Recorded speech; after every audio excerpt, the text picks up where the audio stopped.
Assalamu alaikum, hurmatli telesерjilер. Бүгін июльнің 14 эфирде хаберлер вақты студияда мен Алимек Айбулаева çalışам. Ишимдiki сатқа бөле мәліматнен таныш етеміз. Девлет милетлер ара комитетінің хадимлері Бақчы Сарайда федераль мақсадлы программа бойынша құрылайытқан объектлеріне зәрет еттілер. Бұлар құрылжылық ішлері насыл севиеде олғанымен мерақландылар. Девлет автоинспекциясы яңы қайделер ақында тенбиелей, енді 7 яшны толдырмаған балалар машинада ялныз қалмасы мүмкін дегіл. Қырымда амброзияға қаршы күреш башланды. Бұл от или күреш усуллары ве аллергиклерге насихатлар. Судақлы ресам оз әрекеті девамында ойынды 50 сергі тақдым етті. Ақтемалиев ресімлерден ғайры ширлер язмағада әвес етем. Бұл ведігер мәлімат ақында біздім ейнімізді сейр етіңіз.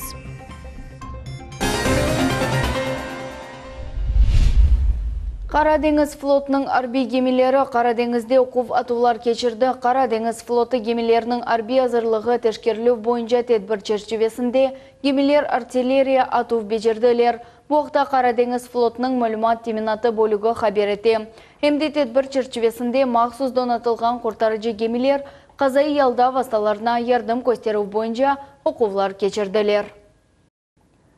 Девлет Дума 2-ші оқuvда курортный сбор ақында қанунлейханы қабыл етті. Веси Қақырым, Алтай, Краснодар, Ставрополь живарында курорт қызметлерінің құланғаны үшін курорт бергіні эксперимент оларақ көрсетілмесіні көзде тұта. Бұл регионларындан бір курорт инфраструктурасының фондны тешкіл етмек керек. Фондға келген паралар курорт жерлерінің инкешафына доғыртылacak. 2-ші оқuvда қабыл етілген деңішмеліклер экспериментінің мүдетлеріне белгілей. Яни 2022 сененің декабрь 31-не қадар курорт бергі çalışа біле. Июль 19 күні есе қанунлейха Девлет Думаның 3-ші оқuvда бақылacak. Ахмеджетте Қырым Жұмхуриеті Жемиет палатаның 2-ші теркібі çalışы башлаған ақта матбуат конференция олып кечті. Оның фаалиеті вешекілену вақта Диляра Шевкетова икееттежек. Яны палатаның бірінші отырушы июльнің 6-сында тешкілі онды. Жемаат палатасы бұл граждан жемиеті шекіленуінің институты. Оның ось умделері бар.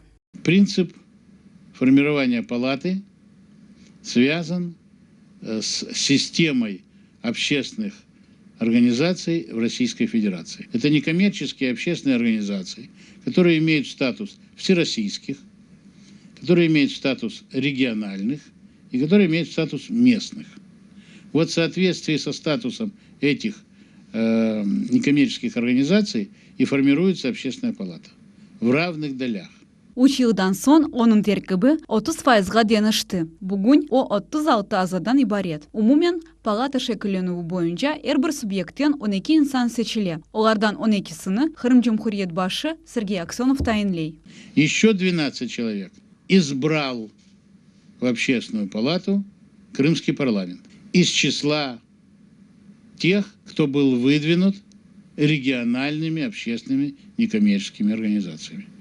То есть теми организациями, которые действуют на всей территории Республики Крым. Бойлелікнен 24 инсан ерлі тешкілатлардан небеттеки 12 векілні көзден кечірділер. Палатаның эписы азалары бели жемат эрбапларыдыр. Региональ жемат палатасы ве Русияның жемат палатасы ишбірлік мунасебетлерде çalışмақ кереклер. Бұл теклифнен матбуат конференцияда Русия жемат палатасының азасы Иван Абажар чықышта бұлынды. Я должен быть тем мостом между Палатой Крыма и Палатой Российской Федерации, выстроить такую модель взаимоотношений с тем, чтобы максимально можно было на площадках и Общественной палаты Российской Федерации, и на площадках, естественно, Республики Крым рассматривать те вопросы, которые интересуют граждан Российской Федерации, проживающих на территории Республики Крым, с тем, чтобы, если есть какие-то проблемные вопросы, которые должны решаться на федеральном уровне, выносить непосредственно на площадках Общественной палаты Российской Федерации и дальше выносить их, соответственно, в плоскость тех министерств, ведомств, организации, которые наделены полномочиями. Матбуат конференцияның иштиракчылары хайт еттілер ки, палата 3 ел девамында бежерген іштің мақсады Русия бірлешігі олды. Бұндан ғайры олар тил мәселелері елі оғраша еділер. Тарих бойынша дерсліклерді денішмелер кірсеттілер ве ана тили погренув сәвиесіні юкселтмек оғрында чалыштығыр. Келечекте экология мәселелері, шерден ахлие вазиеті, айванлар ақтақанун бедігер проблемлер чезілмесі планлаштырыла. Диляра Шевкетова, Эрвин Эмиралиев, Миллет Ичун. Бүгін Бақшисарай шайырында Девлет милитлер ара комитетінің хадимлері федераль мақсадлы программа бойынша құрылайытқан объектлеріне зерет еттілер. Олар құрыжылық шirketlерінің векілері иле көршіп, esas проблемлеріні музакире еттілер. Айны балабақчасы мектеп ве репрессияға оқыраған гражданлар үшін құрылайытқан мескен евгеді қат айрылды.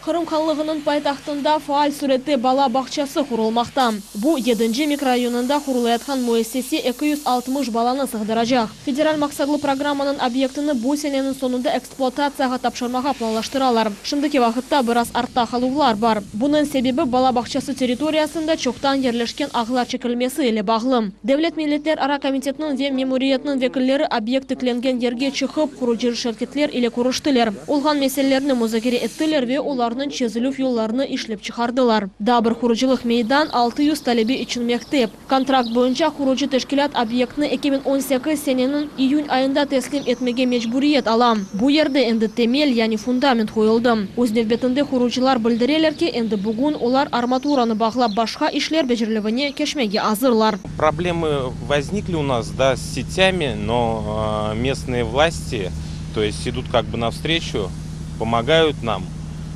Вот, в принципе, вынесли сети, канализацию вынесли, воду вынесли, которая попадала у нас в пятно застройки.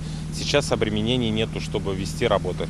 168 квартиралық мескен evnin kuruculuk meydanı bakıp çıktılar. Ayrılgan yerde borular yerini dönüştürü boyunca ciddi mesele peyda oldu. Krimgazeti müessese ile endi gerekli vesikalar hazırladı ve borular çıkarılıp leyhası işlep çıkarıldı. Suf ile temin etülü boyunca çok sualler var. Teknik işlerge tahminen 4 milyon ruble talep edilecek. Bu emde çeşit hoşma masraflar. Yani bu sual acele surette çizilmek gerek. Bu sebepten gelecek hafta çeşit müesseseler ile iş müşaviresi planlaştırıldı. К сожалению, вот сталкиваемся по многим объектам с этой проблемой, хотя изначально при выборе и предоставлении земельного участка муниципальные органы власти должны были более ответственно отнестись к этой проблеме и выбирать те площадки, где сегодня нет таких существенных обременений.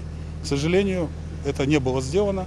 Сегодня все эти вопросы решаются в рабочем порядке. Федераль мақсатлы программаның кемер объектлері құржылығында бүгін пейда олғанына бақмадан сымарышчылар ве құруcılar вазифелеріні чезeceklerinde ve объектлеріні beklenilgen müddette tapşıracaklarında eminler. Левиза Сидбилялова, Энвер Аблазиз, Магомед Несторов, Миллет Ичун.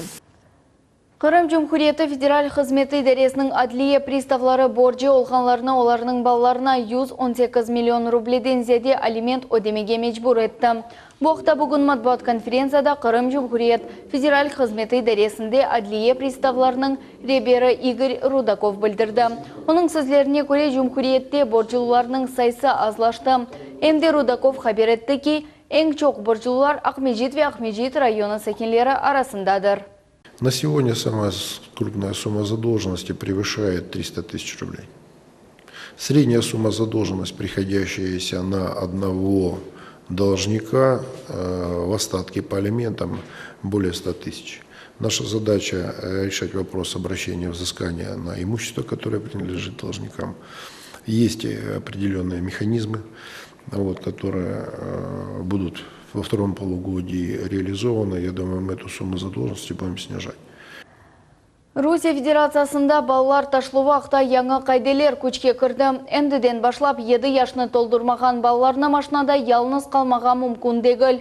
Ама 7 яштан сон балалар машинаның арт отырғычыларында ташымаға рұқсет беріле. Бұндан ғайры Девлет автоинспекциясының хадимлері ана бабаларының инсафлығына ишанып, балаларының яшыны тешкермемеге ваде етелер. Балалар ташылуы акта яны кайдылер июльнең 12-сендән башлап күчкә кирделәр. Эпосы тәфсилләтләр акта безгә Кырым Җумһурият буенча ГИБДД идарәсендә юл әрекетінің хавсызлыгы бүлегенең башы белдерде. Данные поправки предусматривают изменения в пункте 22.9 правил дорожного движения, которые гласят о том, что дети в возрасте до 7 лет должны перевозиться в транспортном средстве, в легковом либо грузовом, которые оборудованы ремнями безопасности, либо ремнями безопасности и специальной детской удерживающей системой, так называемой Изофикс, с использованием детских удерживающих устройств. Дети в возрасте от 7 до 11 лет включительно должны перевозиться в легковом и грузовом транспорте, оборудованных ремнями безопасности, либо ремнями безопасности и системой Изофикс с использованием детских удерживающих устройств. Однако предусмотрено то, что имеется возможность перевозить детей с использованием штатных ремней безопасности. Также указано, что на переднем сидении дети от 7 до 11 лет должны перевозиться исключительно с использованием детских удерживающих систем и устройств. Агмежи сакинләрнең фикерләренә күрә, бөйле дөнешмәләр doğru ve мантаклы. Ерле сакин Светлана Алексеева айтканга күрә, яны кайдаларда эмде ана балаларының, эмде балаларның менфаты назарга алына. Onun 12 яшьле баласы та автокреслога утырмага истемейди. Дети не любят сидеть в креслах. Кресло не очень удобное, тем более дети разные бывают. У нас есть третий ребенок, старший, ему 12 лет. Он крупный ребенок, естественно, никакие кресла ему не подходят, ему там узко, тесно. И он пристегивается ремнем, это очень удобно, и он чувствует себя взрослым. И безопасность соблюдена. Я считаю, это очень правильно. Devlet автоинспекция идарәсендә айталар ки, яны кайдалар балалар наклиеде хавсызлык булмасына ярдәм итәчәкләр. Bundan гайры яны кайдырга бинаен 12 яшьны толдырган балаларны мотоциклләрдә ташымак ясак ителә. Веда бер мөһим кайды. Мәктәп ягына йөрмәгән балаларны машинада ялыныз калмага мөмкин түгел. Канунны бозганларга пара җәзасы төленәчәк. Балалар ташылуы кайдаларны бозган ана бабларына 3000 рубль пара җәзасыны ödəməyə məcburlar. Асан Абибулаев, Эрвин Эмиралиев, Дмитрий Низовой, Милет телеканалы. Кырымда коммуналь счетчиклер 2019 сененің июль 1 күнне же ерлештірілмек керек. Бойле канун Девлет Думаның пленар топлашуында 3-нче оқувда кабул етілді. Весиқаға бинаен мескен евлерінің век квартираларының сайыплері қоланылған суны, sıcaklık энергияны, электрик энергияны өлчемек үшін счетчиклер қоймақ кереклер. Бу өлчев алетлері 2019 сененің июль 1 күнне қадар эксплуатацияға көрсетілмек керек. Кырымда амброзияға қаршы күреш башланылды. Кийик отның yok етілуіне 16 миллион рублейден зеде пара айрылды. Кырым Жұмхурет башы Сергей Аксенов ве топрақ фитосанитар незарет қызметінің тешебюсі или карантин сайылған отқа қаршы күреш бойынша бір sıra чәрелер бақыла. Амброзия тек қой қожалығында дегілде аллергия или қиналғанларға зарар кетіре. Бу от или күреш усуллары ве аллергиклерге насихатлар тәфсилатлыжа Айша Жулакованың левхасында. Мутихасыслар яхшы хабернен кувандырмайлар. Амброзия отыны чалмақ файдасыз. Onun урлуклары онларча йыллардан сон өсмесі мүмкінлер. Чечек тозу için 100 километр біле месафеде гөл. Учуп келер. Амброзия август ve сентябрь айларында фаль чечек ача, ләкин Кырымда ава sıcak olғаны себебінден июльден башлап октябрьгече эрте ve devamlı чечек ачылуы için имканлар яратыла. Тамам бойле этіп июльнің башында ярымадамызда буотнен күреш алып бармақ için бір sıra чәрелер көзге алына. Кийик отын карантин зоналар территориясы 15 000 гектардан зиядедер. Эксерей кысмы чөл регионларда ерлеше. Было поручение главы Республики Крым относительно того, чтобы органы местного самоуправления в обязательном порядке на 2017 год предусматривали в своих бюджетах средства на борьбу с амброзией. Кроме того, в обязательном порядке было информирование населения, субъектов хозяйственной деятельности о необходимости проведения борьбы с амброзией. Соответственно, каждый муниципалитет, планируя собственный бюджет, закладывает эти средства. Амброзия ile күрештің esas usulları buçalu ve химикатлар ile işlendirildir. Usulunu idare etuf organlar özleri seçe. İyül'nün başında ambrozia ile күреш boyunca bir ay devam etken çareler bakılığı başlandı. Bundan gayrı toprak fitosanitar nezaret hizmetinin vekilleri ile yerli idare etuf organları ve гражданları ile профилактик işler ötkerildi. Кроме того, было поручение создать рабочие группы локальные на местах с целью мониторинга проведения борьбы. И также, соответственно, информация о проведении месячника должна была быть доведена до населения, до юридических лиц, хозяйствующих субъектов, чтобы все понимали о необходимости принятия мер. Мутихасыслар айтқанына көре гражданлар карантин олған кейік отның зарары ақта өзлері білмек ве амброзия или күреш бойынша месулиетли олмақ кереклер. Аксалда пара жазасы тайынлене біле. Юридик шахыслар үшін бұл 5000 рубледен зияде, ади инсанлар үшін исе 500-ден зияде рубле ола біле. Амброзия отының юксеклігі 20 сантиметрден 3 метргече ола біле. Чичек ачқанда чоқтан чоқ чичек тозы айрыла. Бұл себептен аллергия хасталықлары или чекішкенлерінің көзлері яшлана, тені ве көзлері қашына боғаз қашына, өксүрүү феттимав пейда ола. Аллерген от девамлы суретті тесір етсе, буал бронхиаль астма хасталығының себебі ола біле. Очень важно назначение правильной терапии, которая купирует аллергическое воспаление. Обязательно профилактические мероприятия, которые должны проводить все пациенты с полинозом, с любым. Во-первых, помнить, что наибольшая концентрация пыльцы именно в утреннее время, потому что растения утром продуцируют большее количество пыльцы. Поэтому прогулки должны осуществляться во вторую половину дня. Аллерголог экимлер тышарда сирекче олмаға, карпыз, кавун, бал, эльваве, муз, яни банан ашамамаға эмді кезінтіден сон элиминацион терапияны кечірмеге тепсие етелер. Поэтому как только он заходит в помещение, он должен механически смыть эту пыльцу со слизистых из кожи. Плюс очень важно, никакой так называемой фитотерапии. То есть пациенты с полинозами не должны использовать для лечения ни летом, ни зимой, даже вне сезона цветения, лекарственные травы для лечения. Потому что очень высокая вероятность того, что аллерген попадет в организм и симптомы усилятся. Полиноз хасталығының кескін дәвірні тоқтатмамақ пек мойым. Аллерген специфик иммунотерапия кечірмек үшін екімлерге қышта мұраджат етмек керек. Бұқұрстан сон чичек ачқан вақытта аллергия бөлек кескін алда юз бермес. Айша Шулакова, Мухаммед Несторов, Рамазан Аливапов, Миллет Ичон. Қырым муфтиса Джемирали Аблаев Қырым вяқияр мұсылманларының дини дәресі эйетнен бәрабер Ингушетия жүмкіретіні зерет етті. Эйет векілері жүмкіретінің дықатқа ләйік ерлеріні, яғни Хатырави Шаншурет мемориалына yol алдылар. Қырым муфтиса оларыны сыжақ қашлағанлары үшін тешеккерлер білдірді. Ве Ингушетия пейдаулығының 25 елығы еле қайырлады. Әмді Қырым мұсылманлар лидері Ставрополь вилаетіне yol алған вақыт Шымали Кавказ федераль округы бойынша Русия Федерация президентінің векелетлі темсілжісі Олег Белавинцев иле көршті. Оның кетшатында Белавинцев округының милли дини ве медени тедбірлер ақта малюмат білдірді. Оз небетінде Эмирали Аблаев Ақмежеттеки Жума жемінің құрыжылық ішлері ақта сөз үрсетті. Бізім халқымыз истидатлы медениет ве санат эрбаплары илебелі. Мисал оларақ судақлы ресам Ахтемалиев чоқ елар девамында ресамжылық иле оғырыша. Бұл вақыт девамында о 50 шақси серкі тақдым етті. Зинат бойынша Ахтемалиев агроном ресімлерден ғайры бойынсан шиырлер яза. Оның ижади елу ақында бізім ұқпіріміз Лейлевиджат тарифеде.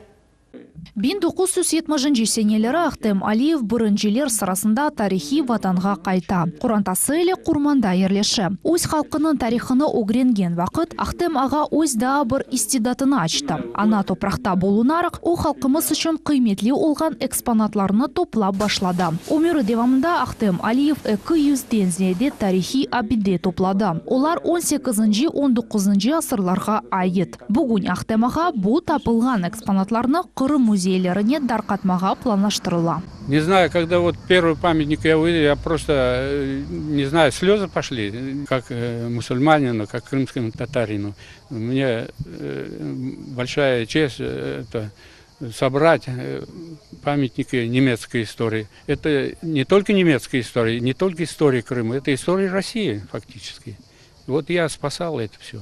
Бұл немсе башташы Ахтемаға оны 1976 сене тапты. О судақ кермени қоруғына берілмесі тымсал ташы. Чүнки бұл территорияға 1804 сененің ескі немсе колониясы қошыла. Бұл ерде лютеранская кирха ве ескі башташлар сақланылды. Есть имя и фамилия, конечно же, человека, который был погребен под этим камнем. Есть даты его жизни. Человек в честь которого в память о котором этот камень был положен на кладбище, он объял своей жизнью весь 19 век. Ахтем Ага – это постоянный и очень уважаемый гость нашего музея-заповедника.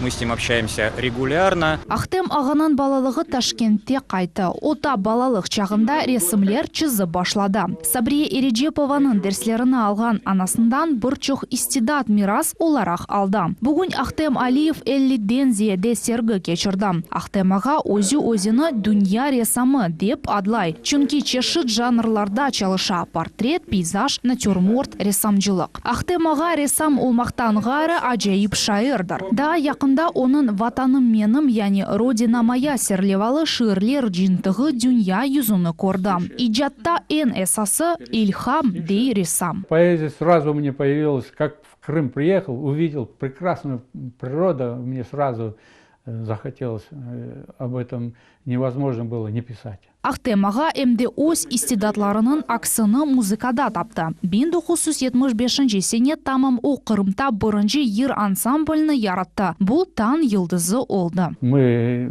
почти 20 с лишним лет играли музыку. В основном ансамбль такой был. Той тақымы. По всему Крыму. Ресам өз тәжірибесі пайлаша әршей тәрбиеден башлай. Оның өмір yolu да бұның нөмінесідір. Ең әсасы өз ішіні севмек ве еждатларымыз тарихының қиметіні білмек деп пайлаша Ахтем Алиев. Мои родители учили меня к доброте, чтобы делал все доброе. Молодежь должен заниматься наукой, учебой, язык не терять. Самое главное. И быть патриотом своей родины. Всегда стремиться делать только хорошие, благородные дела. Вот самое главное это. Қайт этмелики Ахтем Алиев зенаат бойынша агроном. Оның азбарында ажайып гүл чечеклері оселер. Лиля Веджат, Аким Бекиров, Миллет үшін. Спорт хаберлеріне кечеміз бүгін Ақмежетте ММА Федерацияның яңа президенті тағдым етілді. Бұндан ғайры ММА бойынша Қырымның баш идманшысы тайынленді. Бөлеліктен Қырымның Күреш санат федерациясының башы оларақ Владимир Цой сечілді. Баш идманшы вазифесіні есе Сергей Чурилов бежережек. Хатырлатамыз бұндан әвел федерацияның президенті Ремзи Халилов еді. На самом деле, возглавлять федерацию спортивную сложно. Но когда видишь перспективу развития спорта, особенно не только в нашей столице, но и в регионах, то это как мотиватор. Плюс я рассчитываю это делать все-таки не один, а с профессионалами, с единомышленниками, с командой. Сам боец, когда расставляет приоритеты, на что ему лучше там потратиться, также может, я на своем примере знаю, что в свое время мне приходилось и занимать денег, чтобы чего-то добиться, то есть поехать куда-то, какие-то сборы, какие-то еще чего-то. Вот. Поэтому любой боец, любой человек может выполнить мастера спорта. Дальше это уже, его генетические особенности. Но смысл такой, что у нас ребята серьезные, и я просто уверен, что мы в ближайшие полгода будем и на российском, и на международном уровне достойно выступать. Жымдылық бұл әпсі малюмат саат 21:30-да есе Нариман Тарсинова кележе хаберлер информацион программасында яңы yüz берген вақияларынан таныш етежек. Бұзылы олыңыз көршмек үзіре сағытмен қалыңыз.